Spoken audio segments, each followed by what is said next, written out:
Hello, I'm High Heel Knight. Welcome to my channel.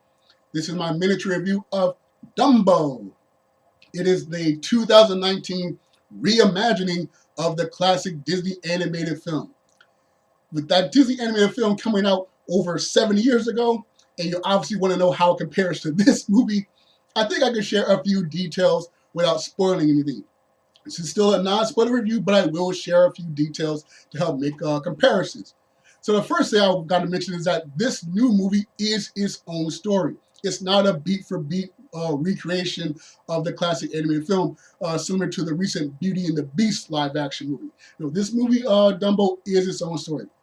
And because it's its own story, it actually makes good use of the Disney trope with family pictures, always featuring a theme about abandonment and dead or missing parents and orphans and things like that.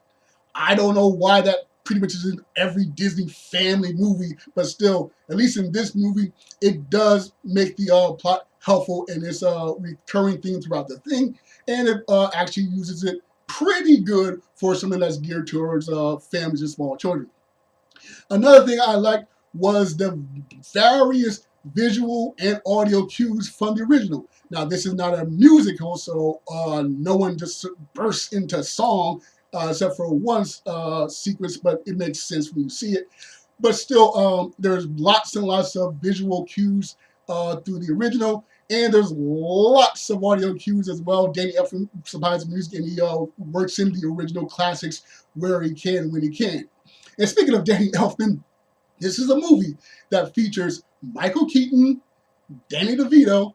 Danny DeVito's character is in charge of a circus, and Danny DeVito's character connives with this tall, old, silver-haired businessman that's adored publicly, but is secretly a conniving, evil, scheming man who always wears suits with spats. And this is directed by Tim Burton with music from Danny Elfman. So I was having Batman Returns flashbacks throughout the whole movie. Every time Danny DeVito and Michael Keaton were on screen together, I was just seeking Batman Returns, Batman Returns, Batman Returns, especially with the music and the unique visual style of Tim Burton. So yeah, that was just extra bonus joy I have with this movie. And when it comes to the references to the old films, definitely the best use is the pink elephant sequence. The pink elephant sequence is phenomenal. This movie is offered in IMAX as well as 3D, and that sequence is probably the only sequence really worthy of seeing in 3D or in IMAX. Otherwise, you don't really need to see it in those formats. But yeah, pink elephants done wonderfully.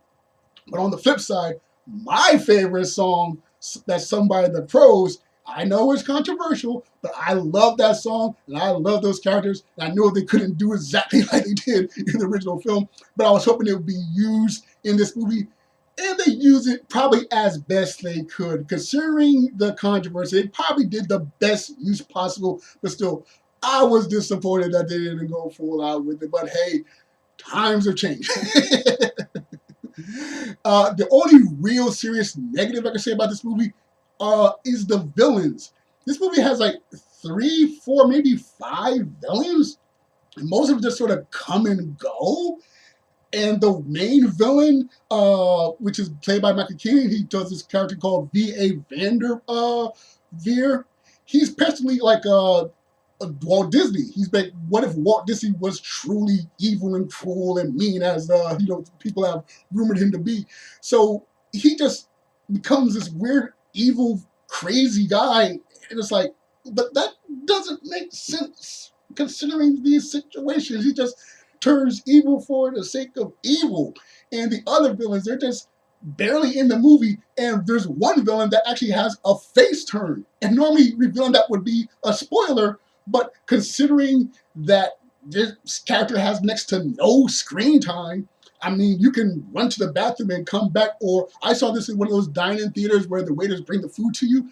The waiter could bring your food, put it down, you go, okay, thank you, sir, thank you, man, whatever. Maybe 8 seconds, and in that 8 seconds, you'll totally miss this villain that turns face at the end. And there's no reason why the villain turns face. He just turns face.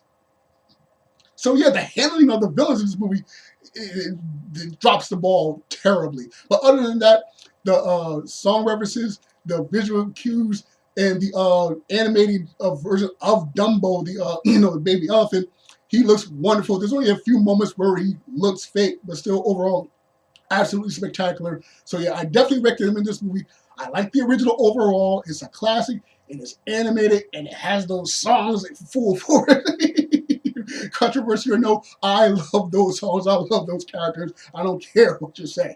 But yes, I still definitely enjoy this new version. I definitely recommend it. And it's only one sequence is worth seeing it in some type of special format. You don't need to see it in special format. But other than that, yeah, I definitely enjoyed Dumbo. Go check it out. And if you have checked it out, let me know what you thought of the movie. Be sure to share whatever comments you like in the comment section. Be sure to like, share, and subscribe, or dislike, share, and subscribe. Once again, I'm High Heel Knight. Thank you for watching, and remember, find inspiration everywhere.